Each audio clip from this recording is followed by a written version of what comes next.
completely honest with you, when I first saw it, because I was thinking, how did he do this? I mean, I think you started it when you were 19, right?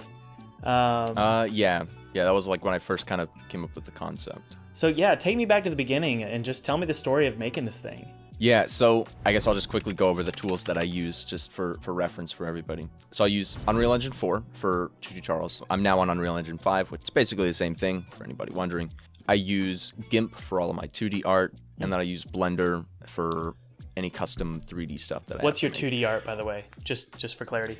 Yeah. So 2D art, that's going to be anything like marketing materials, poster art, stuff like that, or texture art. What I did with a lot of Choo Choo Charles in order to kind of set apart the style, because I think that, just having just a unique art style it's good for your branding and it's good for a game's recognizability. So what I do is when I download assets, which is something that I do a lot in order to speed up development, I'll take the textures, throw them into GIMP, and I'll draw over the textures just real quick. Just kind of a nice scribbly style, kind of helps feed into the horror aspect, so it's a little rougher around the edges and makes it a little bit quicker to actually execute.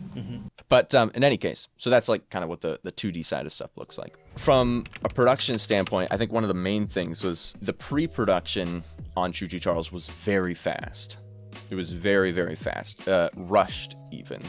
I spent probably about 2 weeks concepting the game, trying to think of unique characters that I could throw in there, some fun gameplay with like an easy enough to make gameplay loop.